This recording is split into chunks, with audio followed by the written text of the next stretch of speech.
안녕하십니까? 실전경매 연구소입니다. 오늘 제가 준비한 물건 정말 기대하셔도 좋습니다.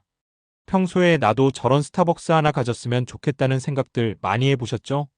오늘 딱 꿈 같은 일이 현실로 바뀔 수 있는 찬스가 왔습니다. 울산 북부순환도로 바로 옆 차가 쌩쌩 달리는 대로변에 딱 보이는 스타벅스 드라이브 스루 매장입니다. 지금 화면 보이시죠? 울산 사시는 분들이라면 한 번쯤 지나가면서 여긴 장사 잘 되겠다 생각하셨을 그 매장 맞습니다. 이 물건의 감정가는 무려 57억 6천만 원이었는데요. 벌써 두 번이나 유찰돼서 3차 매각 최저가는 49%, 딱 28억 2천만 원까지 떨어졌습니다. 감정가 절반 가격에 스타벅스 건물 주인이 될 기회라니 들으시는 형님 누님, 벌써부터 가슴이 두근두근하지 않으십니까? 이 물건 토지 면적만 475평입니다. 넓다. 정말 넓습니다. 건물은 1층, 2층 합쳐서 137평, 깔끔한 철근 콘크리트 건물입니다. 그리고 중요한 포인트 토지와 건물, 제시외 부속물까지 한 번에 일괄 매각, 따로 분리 고민할 필요 없이 한 방에 가져갈 수 있는 물건입니다. 하지만 한 가지 확인해 보셔야 할 부분이 있습니다. 물건 내용 중에 토지 약사동 537-3번지는 용도가 전으로 되어 있습니다. 면적은 84이유로 25.41평입니다. 그럼 전이니까 농취증을 취득해야 하지 않느냐 하는 걱정이 생깁니다.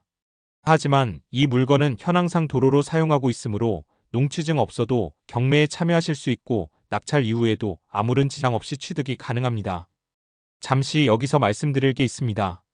이 물건이 마음에 드시고 낙찰을 받아보고 싶으신 분은 저희에게 연락 주십시오.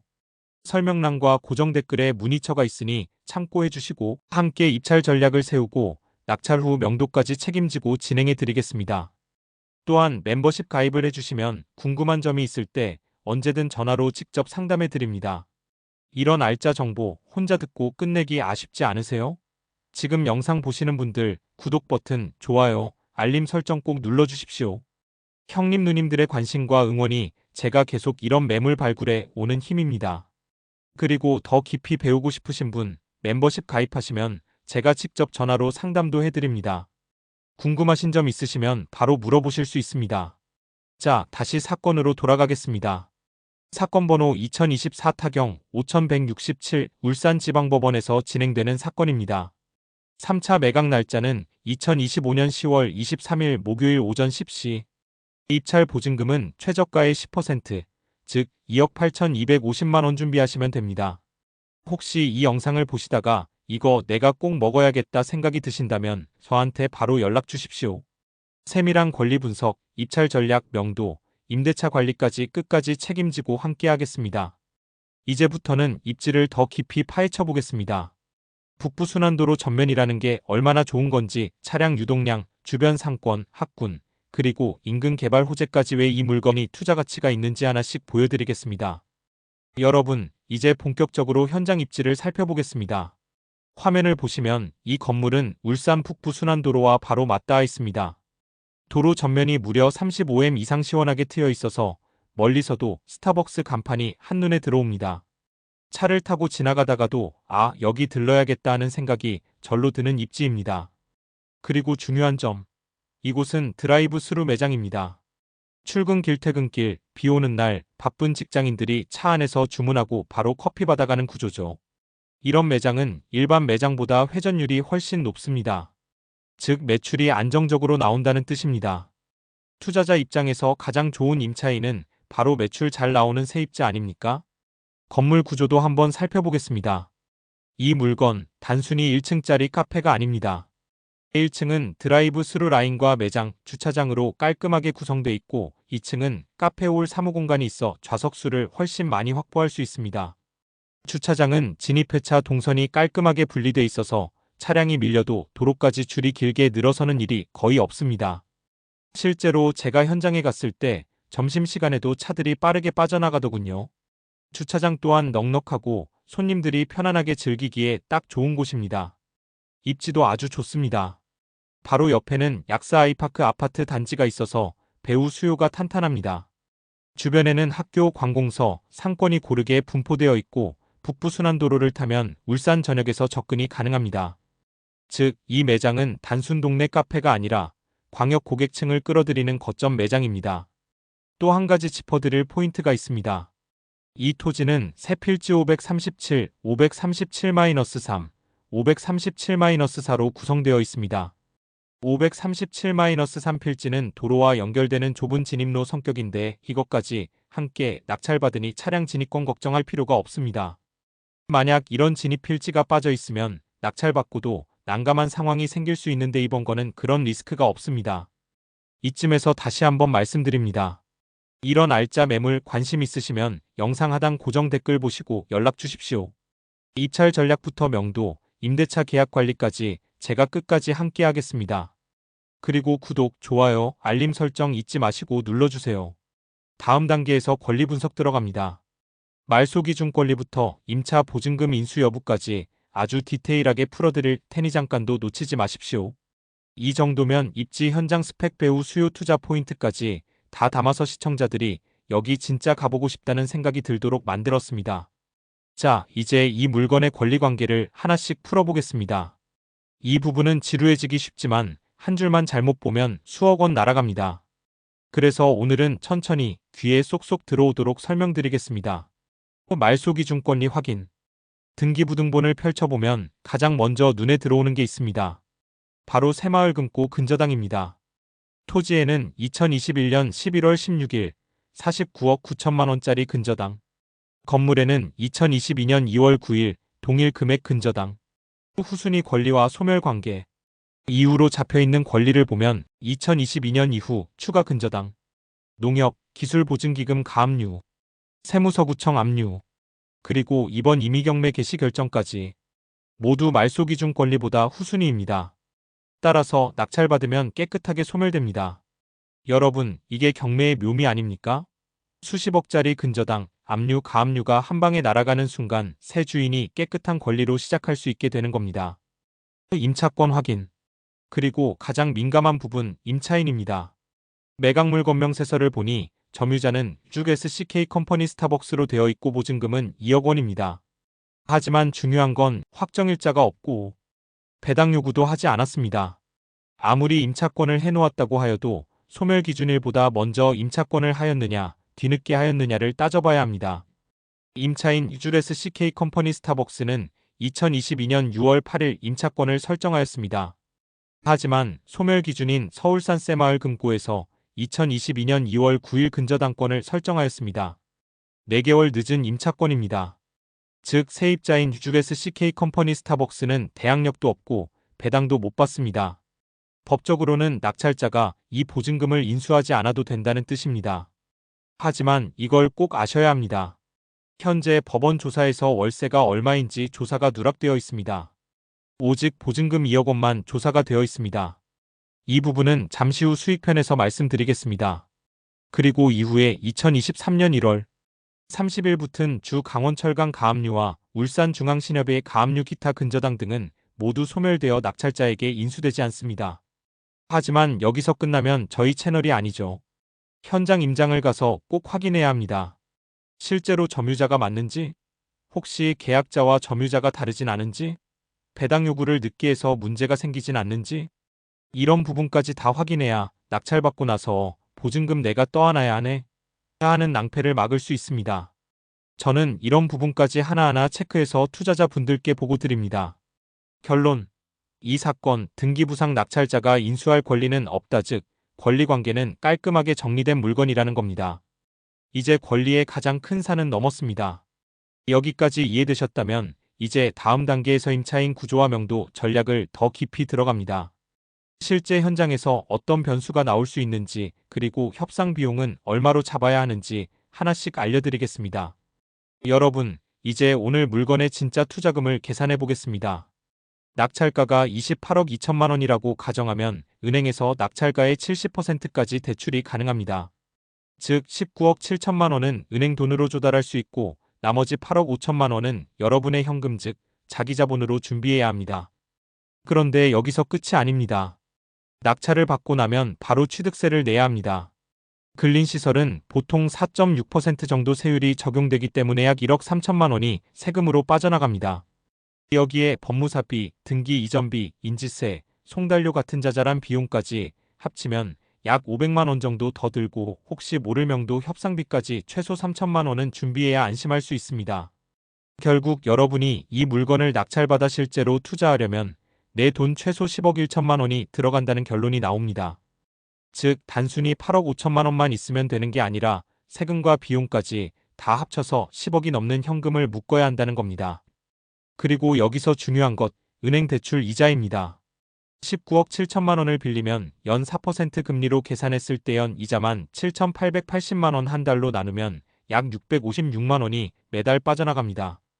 즉 이 건물에서 나오는 월세가 적어도 이 656만 원 이자를 먼저 커버해야 그 다음부터 내 통장에 돈이 남기 시작합니다. 그리고 한 가지 더 생각해야 할 게 있습니다. 여러분이 이 10억을 은행에 넣어만 둬도 연 4% 예금이면 연 4천만 원의 이자를 받을 수 있습니다. 즉 이 건물에 투자한다는 건 그 돈을 묶어두고 매년 4천만 원의 이자를 포기하는 셈입니다. 그래서 제가 강조드리고 싶은 건 앞으로 나올 임대 수익 계산에서는 단순히 월세에서 이자 빼고 얼마 남는다 이것만 보는 게 아니라 내 돈 10억이 은행에 있었으면 벌 수 있었던 기회비용까지 함께 따져야 진짜 투자 수익률이 나온다는 겁니다. 여러분, 이제부터는 이 물건의 진짜 속살 즉 임차인 구조와 명도 전략을 보시겠습니다. 겉으로 보면 건물이 아주 멀쩡하고 스타벅스까지 들어와 있으니야 이건 그냥 임대 놓고 월세만 받으면 되겠네 이렇게 생각하기 쉽습니다. 그런데 여러분 여기서 단 한 줄만 잘못 보면 낙찰받고도 웃지 못할 일이 생길 수 있습니다. 자, 하나씩 차근차근 풀어보겠습니다. 임차인 현황. 먼저 점유 주체부터 확인해보니 주게스 CK컴퍼니, 즉 스타벅스를 운영하는 법인으로 나옵니다. 보증금은 2억 원으로 기재돼 있고 확정일자는 없습니다. 그리고 중요한 포인트, 배당 요구도 하지 않았습니다. 즉 법적으로 우선 변제권을 행사할 수 없는 상태라는 겁니다. 그런데 문제는 여기서 끝이 아닙니다. 월세 금액이 공식적으로 확인되지 않았습니다. 이 부분 정말 중요합니다. 월세를 모르면 수익성 계산을 할 수가 없습니다. 그래서 오늘은 제가 이 부분을 확실히 짚어드리고 넘어가겠습니다. 월세 미확정 어떻게 해야 하나? 제가 늘 말씀드리죠. 이런 경우엔 반드시 현장에서 확인하셔야 합니다. 임대차 계약서 원본 아니면 사본이라도 확보해서 보증금, 월세, 갱신 조건이 어떻게 되어 있는지 보고 가셔야 합니다. 그리고 사업자 등록증을 확인해 점유 시점과 대항 요건 성립 시점을 체크해야 합니다. 월세가 제때 입금되고 있는지, 혹시 감액 인상 이력이 있는지 계좌이체 내역도 살펴봐야죠. 관리비, 전기, 가스, 수도를 누가 부담하는지, 냉동창고, 드라이브스루 설비 같은 시설은 임차인 소유인지, 임대인 소유인지도 반드시 체크해야 합니다. 마지막으로 계약서의 갱신 특약 중도해지 조항, 임대료 조정 옵션까지 확인해야 앞으로 임대료 인상 여지가 있는지 판단할 수 있습니다. 법리 포인트. 법적으로 정리하면 이렇습니다. 임차권은 있지만 확정일자와 배당 요구가 없기 때문에 우선 변제권은 행사할 수 없습니다. 즉 원칙적으로 낙찰자가 보증금을 인수할 가능성은 낮습니다. 다만 현장 점유자가 언제 대항 요건을 갖췄는지는 꼭 확인해야 합니다. 만약 말소기준권리 이전부터 점유하고 있었다면 대항력이 살아있을 수 있기 때문에 그때는 협상이 필요합니다. 운영 전략 3가지 시나리오. 자, 이제 이 건물을 어떻게 운영할지 3가지 시나리오로 나눠서 생각해 보겠습니다. 첫째, 존치 전략. 지금 스타벅스가 들어와 있다면 그대로 유지하면서 장기 보유하는 겁니다. 스타벅스 같은 신용도 높은 임차인 응공실 리스크가 거의 없다는 게 장점입니다. 둘째, 재협상 전략. 계약서를 다시 확인하고 보증금 상향이나 월세 인상을 협의하는 겁니다. 유동량 데이터, 드라이브스루 프리미엄 주차 가능 대수 같은 자료를 보여주면서 이 정도 입지면 임대료 조금 올려도 됩니다. 이렇게 설득하는 거죠. 셋째, 명도 전략. 만약 조건이 마음에 들지 않거나 직접 운영하고 싶으시다면 퇴거를 협의할 수도 있습니다. 배당 요구가 없으니 인수 보증금은 없고 협의금만 최소화해서 해결하면 됩니다. 필요하면 내용 증명 점유의 정금지 가처분 순으로 깔끔하게 진행할 수 있죠. 결론. 결국 중요한 건 월세 금액을 확인하는 것입니다. 월세가 확정돼야 보수한, 기준한, 낙관안으로 나눠 수익률을 정확하게 계산할 수 있습니다. 여러분, 다음 단계에서는 제가 조사한 시세를 기준으로 3가지 가정안을 만들어 이 건물이 과연 투자할 만한지 수익률을 숫자로 보여드리겠습니다. 절대 놓치지 마시고 끝까지 함께 해주십시오. 여러분, 이제 진짜 중요한 부분을 말씀드리겠습니다. 앞에서는 낙찰가, 대출, 세금, 이자까지 꼼꼼하게 따져봤죠. 그럼 이제 이 건물이 실제로 얼마를 벌어다 줄 건지 그 수익을 확인해 보겠습니다. 먼저 월세입니다.